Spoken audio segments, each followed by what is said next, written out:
Welcome on into the Wolverine TV. Clayton Safey here with EJ Holland.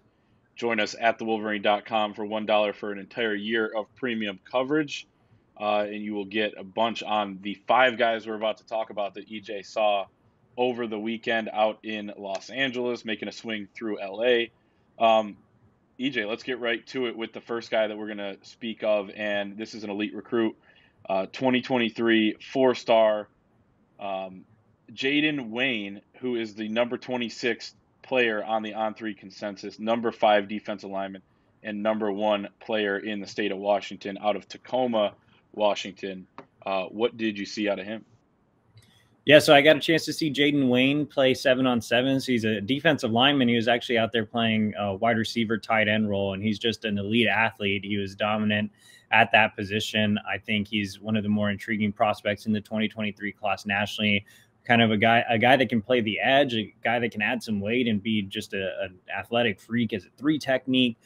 Really value his skill set. Obviously, for him to go out there and just dominate playing wide receiver and tight end speaks to his athleticism. So this is a kid that's about 6'5", 245 pounds. So he's a big, impressive looking kid that can still add some weight and moves really well. Michigan was not in the mix for him a couple of weeks ago. He eliminated Michigan, of course.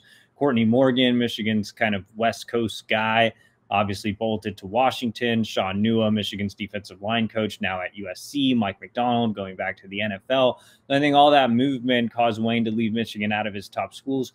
In comes Mike Elston, who recruited Jaden Wayne at Notre Dame. They've picked up talks the last couple of weeks. Elston has him back in the mix. Wayne trying to make a visit to Michigan sometime this offseason. He actually visited Michigan last year on his own dime, so there was genuine interest in Michigan before all the movement. There was a pre-existing relationship with Elston, so I think the Wolverines can work their way back into this recruitment, which has a little bit of a national flavor. Some are even saying that Miami has an early edge for Wayne, so I feel like Michigan can certainly create some movement if they get him back to Ann Arbor. Let's talk about another Jaden Lamarr, 4-star running back, also out of the state of Washington, Lake Stevens High School.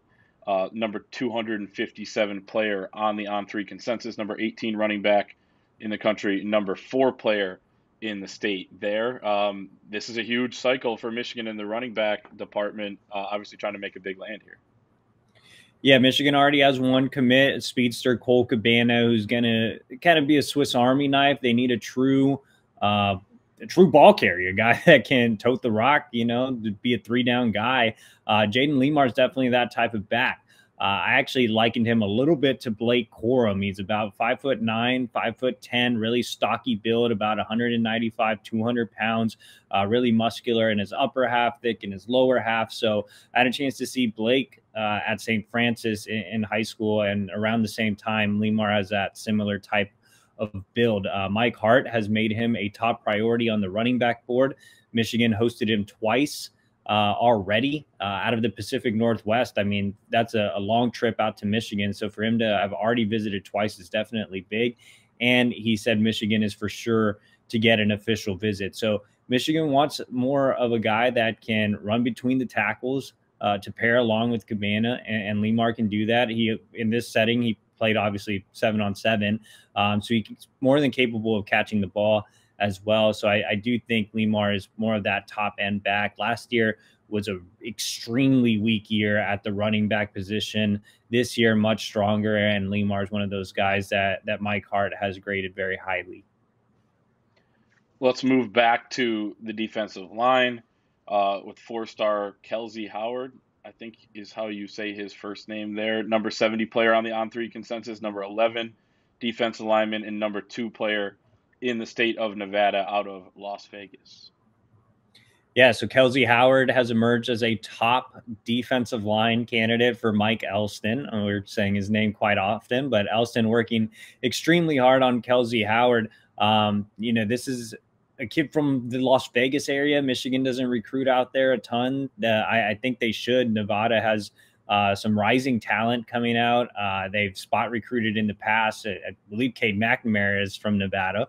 So, that could yeah, that could help with Michigan's efforts there. But Nevada is a state that's producing more and more top end talent. You're having more and more move-ins, especially to the Las Vegas area specifically. But Howard's a really impressive looking kid, another prospect that can play that three technique, really long, not as maybe filled out as a Jaden Wayne or Brooks Barr, who's another key defensive line target that we're talking about on this YouTube channel. But he is really, really athletic. He's a wrestler. He's a basketball player. He had an impressive performance at the Under Armour Los Angeles camp. I would say he's about 6'3", 6'4". 260 pounds right now, so a lot of room to add weight. I think he can gain about 25 to 30 pounds, and he can be a really solid player as a three tech. Yeah, but he's rated as a top 100 guy. I mean, it would be quite the get for Mike Elston. Michigan is one of three schools that he said is for sure to get an official visit this summer. So Howard's definitely one we need to be talking about a lot more. Let's stick with an athlete, Roderick Pleasant, 4-star out of the state of California, which is where you were. Number 157 player on the On3 consensus, number 6 athlete, and number 10 player in the state of California there on the On3 consensus. Talk about him a little bit. Yeah, Roderick Pleasant is a guy that Courtney Morgan helped Michigan offer. And, you know, a lot of those offers out in California have kind of gone by the wayside since Courtney bolted to Washington. But Steve Clinkscale has continued to recruit Roderick Pleasant extremely hard. He's at the very top of the cornerback board.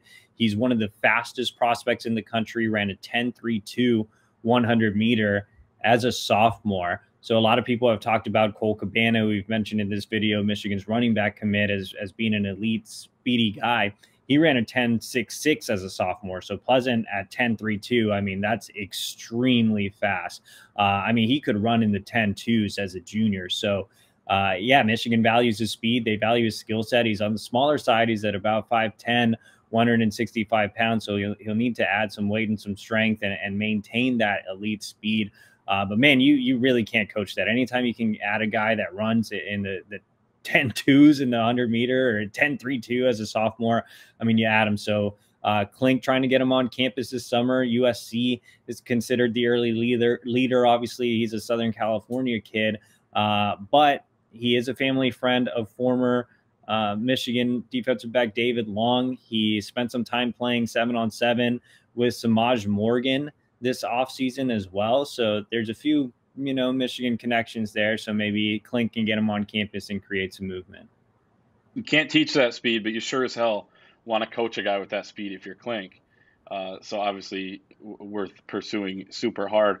The last guy on this list, Caleb Presley, not to be confused with former North Carolina quarterback Caleb Presley, but this is 4-star corner Caleb Presley out of the state of Washington as well, the number 82 player in the country, number 2 player in the state of Washington there. So obviously another top guy out of that state. Yeah, the Pacific Northwest is producing a lot of talent. We talked about Wayne, we talked about Lamarr. Both of those guys have been on campus. Presley has not been to Michigan just yet, but he is planning to make an unofficial visit in April. He has been in consistent contact with Steve Clinkscale. Clink has done a really nice job recruiting him. And Presley's a guy that's open to leaving the region. He's visited a lot of schools far away from home. He even visited Michigan State last fall for the game against Michigan. So he told me, you know, I got a chance to go out and see the atmosphere at Michigan State. Now I want to go back and check out the atmosphere in Ann Arbor. But yeah, I think that has a national flavor to his recruitment, and Michigan has a chance to really make some waves once they get him on campus. Right now, I think Michigan's kind of in that top group, probably, you know, top 6, top 7, but they can, you know, raise their stock if they do get him on campus in April. As far as him as a player, he's a true lockdown corner. He's about 6 foot, 6'1", really long arms, speedy guy that made a lot of plays on the ball. I think he can be, like I said, that outside corner, but he can also play more of a nickel role as well. He always plays with an attacking mentality, always around the football. I actually had a chance to see Caleb in the fall as well when I went out to make the trip to see 2022 offensive tackle Josh Connerly, who's still out there. I'm sure we'll talk about him next week. But Caleb impressed in pads. He's impressed in the 7-on-7 setting as well. So I really like him, and I was pleased to hear that Michigan is continuing to make him a priority. I think there's something there, again, if he does make that April trip.